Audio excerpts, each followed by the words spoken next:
Менің сұроом, егер сіз президент болып қалсаңыз, Садыр Жапаровты премьер-министр қылат белеңіз. Аны мен шешпеймін. Бұл сұроо мындай берилиши керек. Садыр Жапаров Кыргыз өкмөтүнүн премьер-министрлигине жарай турган жигитпи десеңер, мен жарай турган жигит деп жооп бере алам. Болот эле деп коюп, эртең бүрсүгүнү дагы бир жерге барганда саясатчы ушундай болуш керек.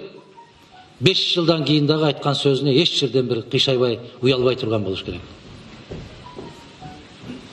Жарай турган азамат. Кээ бир азыркы иштеп аткандардын 5-өөнү бириктирсең, 5-өөнөн артык болчу азамат. Андан күмөн жок.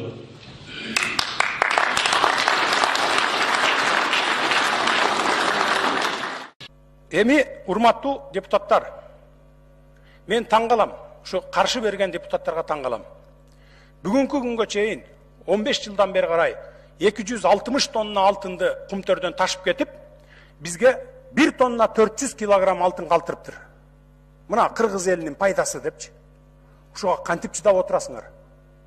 Кантип ушуган дитиңер барып добуш берип атасыңар? Андан сырткары 77 тонна күмүш алып кетиптир. 1 килограммы биздин Кыргызстанга калбаптыр пайдасы. Кайсы бетиңер менен ушуга добуш берип атасыңар? 1 килограммы калбаптыр. 2000 Эми мындайда урматтуу депутаттар, чындыгында ачуу болот. Угуп туруңар. Укула. Урматтуу депутаттар, танапес саат 4-тен 15 мүнөт өткөнгө чейин танап. Үчүнчү микрофон. Урматтуу төрага, процедура боюнча менин толук акым бар 2 мүнөт сүйлөгөнгө. Андан сырткары 15 мүнөт лидер фракция катары мен толук укугум бар. Менин башымды кесип коюшуңар мүмкүн, но бирок тилимди кесе албайсыңар. Бул менин мыйзамдуу укугум. Укук. Эгерде оскорбление болбосо. Жок, оскорбление болбойт. Менин коллегаларым айтып атпайбы, Иманкожоева менен Жамгырчиева. Анан кийин укук жөнүндө берилбейт. Эгерде экспертизага баргысы келсе, мен азыр даярмын. Мени кара пиар кылып, не только Иманкожоева менен диги Жамгырчиева чыгарган жок. Бүтүндөй бийлик бутактары, бүтүндөй массалык маалымат каражаттар чыгарды. Жүргүлө, мен азыр барганга даярмын. Бул бир. Экинчиден, Ирина Карамушкинага эгерде Кыргыз мамлекетинин тагдыры баары бир болсо, мага баары бир эмес.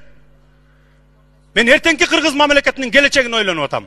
Ошон үчүн урматтуу Асылбек Шарипович, сиз калыс алып барыңыз.